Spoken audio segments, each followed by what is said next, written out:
It's hard to believe that 10 years have passed since those first horrifying images of the doomed Twin Towers flashed onto our television screens. September 11, 2001. We watched hundreds of firefighters rush into the burning World Trade Center. Then we saw both buildings fall. The bravery was humbling, the tragedy overwhelming. And both were captured on film by two brothers, documentary makers who found themselves witnesses to history at ground zero. That they and their film came through the disaster was down to the bravery of one man, Fire Chief Joe Pfeiffer. 10 years on, their story of survival serves as a reminder of what that day delivered to the world.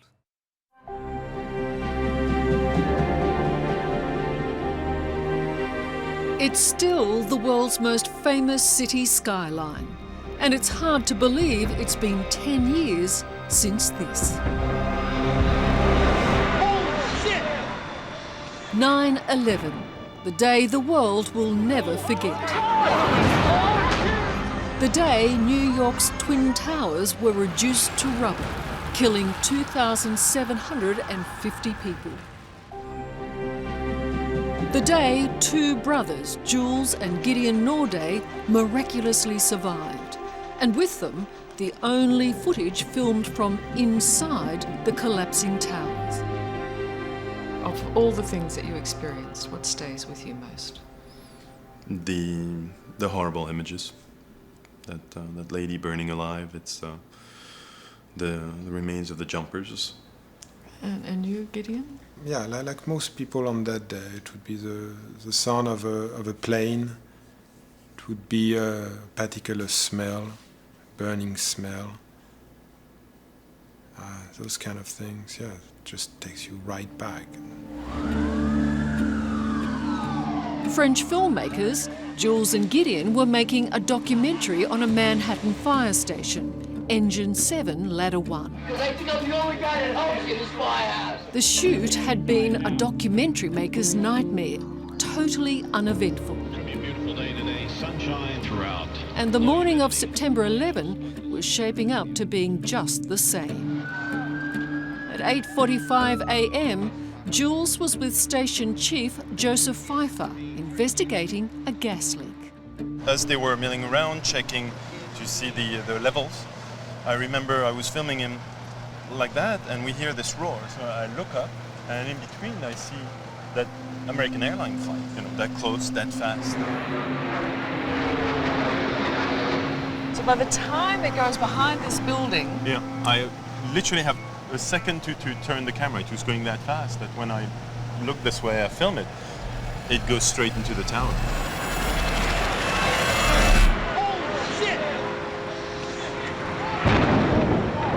So you see that bang, you see that fireball. Yeah. What do you think? Horrible accident. We have a number of floors on fire. It looked like the plane was aiming towards the building. But Chief Pfeiffer saw it differently.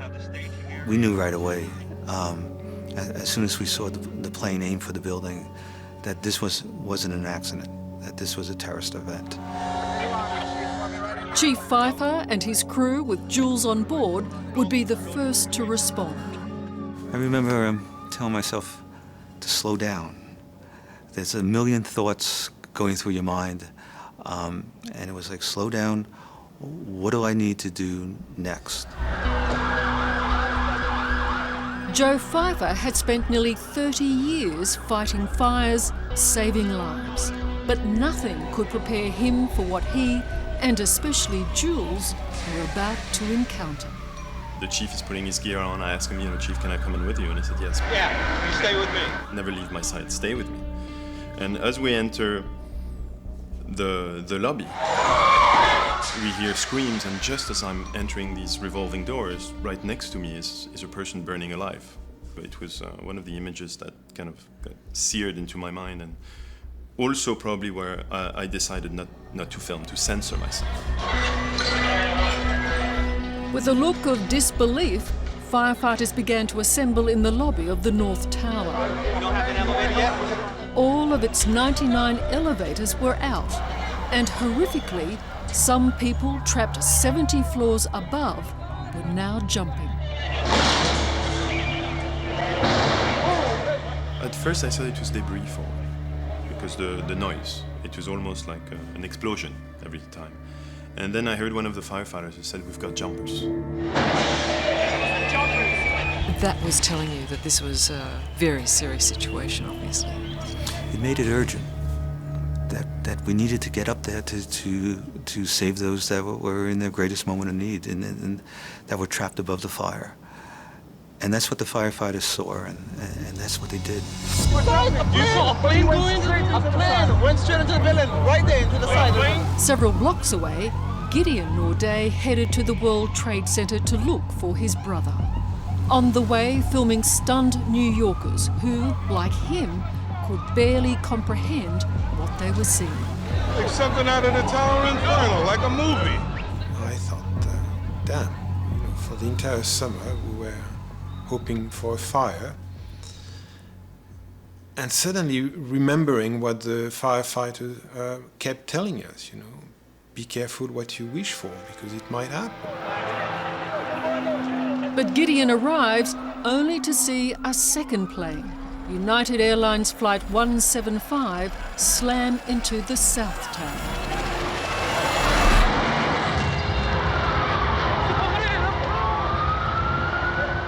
Yes, I was really, really scared. I don't know why I didn't run. I was looking for Jules, that's why I didn't run. But otherwise, yes, I would have run very, very fast. It hit the other tower. What had been an horrific situation had now become catastrophic. I was scared, and they were not, and that was incredible to see. Did you ever consider leaving? I don't think I did, actually. At first, I felt safe. The fire is 70 stories above me. Actually, you shot it like you felt safe. But yeah, and I'm surrounded by, it's like Superman, Captain America, all the, these guys, with their uniform. In a way, you feel like that. You feel safe, you feel protected. You got a phone that's working? But none of them had any notion of what was about to happen. Communications to those inside had completely broken down. There are fire crews just screaming into this area. Television viewers, even in Australia, knew more than Chief Pfeiffer about what was happening to those buildings. We didn't receive anything. We didn't receive that the top 15 floors were glowing red, that the corners were starting to buckle, or the volume of fire upstairs. We didn't have that information, which put us at a great disadvantage. In less than 2 hours from the first attack, both towers would collapse. First, the South Tower, the building next door to Chief Pfeiffer.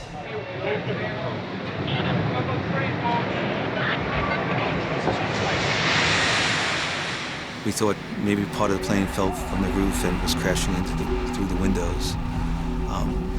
We had no idea that an entire high-rise building just fell to the ground. It sounded exactly like a train coming at high speed towards you. And then everyone starts running. So I just, follow the crowd, start running, turn the corner, start going up an escalator, and stopped and said, "What am I doing? Why am I running? Clearly, this is death coming for you." And I remember squatting down and made myself ready in a way. I said, "This is it."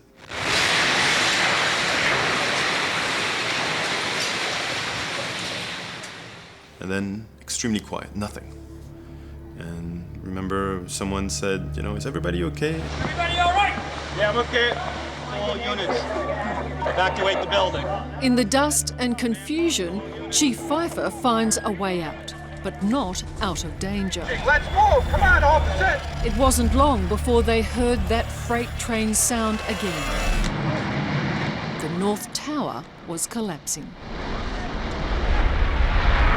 And there I realized, okay, that's what that sounds means. And I start running.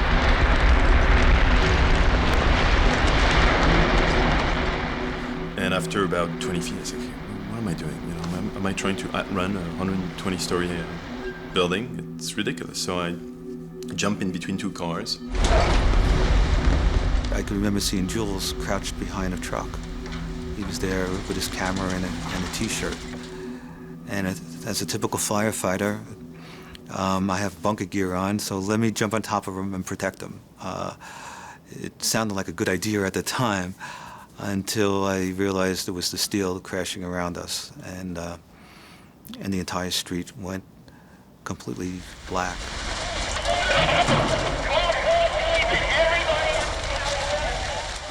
And the noise of the firefighters talking on the radio went silent. It was a moment of wondering whether you were going to die or not. It was a moment of thinking of family. Was that the first time you thought you could die? Yeah, we were waiting really for just to be crushed by a piece of steel because we were too close. And then the person on top of me gets up and says, "Okay, let's go." And I recognize it's Chief Pfeiffer, once again, who has, saved me. Out of the dust emerged ghostly figures, including Gideon, Holy shit. who narrowly avoided being crushed himself. And it was like those horror movie, catastrophe movie. You're looking up and you have literally a building falling on your head. Just had the time to run into a fire truck. And then waiting for the big chunk of building to land and crush me. But it never came. Gideon returned to the fire station, still looking for Jules. But as the hours wore on, he began to fear the worst. And it's only after probably 2 hours that, "You bastard, you finally showed up." And That was quite a moment when you found each other. yes.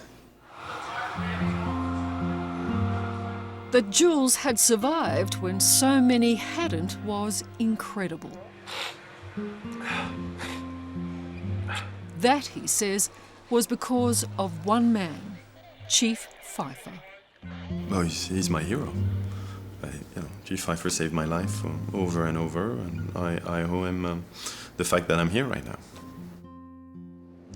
There's no doubt that Chief Pfeiffer is a hero, but it is a label that sits most uncomfortably.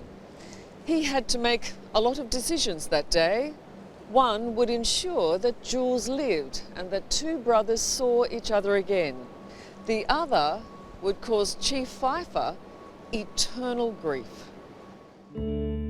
Chief Pfeiffer's own brother, Kevin, also a firefighter, was with him at the World Trade Center. We looked at each other, and there was a look of concern, wondering if either one of us was going to be okay. And then I told him to go up, as I told the other firefighters, go up to the 70th floor and to evacuate people along the way. And I could remember him turning around, going to his firefighters, Engine 33, and walking upstairs, and that was the last time that I saw Kevin. Kevin Pfeiffer was one of 343 firefighters who died that day. Men laden with gear who ran up the stairs of two burning buildings when everyone else was trying to escape. What happened to firefighters that day? Firefighters realized we weren't Superman, and Superman couldn't fly. We always think of ourselves as doing the impossible. And that day we realized we couldn't save everyone.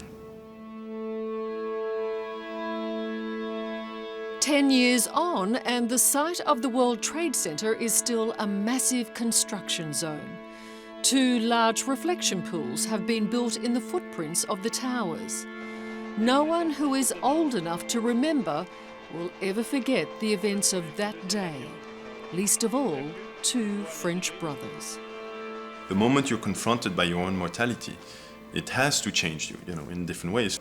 I think for me, it was realizing, that how precious life is, and I was engaged for a while with my fiancée, and we looked at each other that night and said, what are we waiting for? We're here, we're alive. What's the point of waiting? And got married a few months later. And for you, Gideon? Well, same. A few months later, I got divorced. That's impressive. For Chief Pfeiffer, 9/11 has never ended. He now heads New York Fire Department's Counter-Terrorism Centre. And he recognises the horror of that day wasn't confined to America. See, that day, people died from 90 different countries. We all experienced it. If I asked what you were doing that day, I'm sure you could tell me exactly what you were doing, who you were with, and what you were feeling. I think we all felt that across the world. So 9/11 was really of the world coming together. Hello, I'm Adam Hegarty. Thanks for watching 60 Minutes Australia. Subscribe to our channel now for brand new stories and exclusive clips every week. And don't miss out on our extra minute segments and full episodes of 60 Minutes on 9now.com.au and the 9Now app.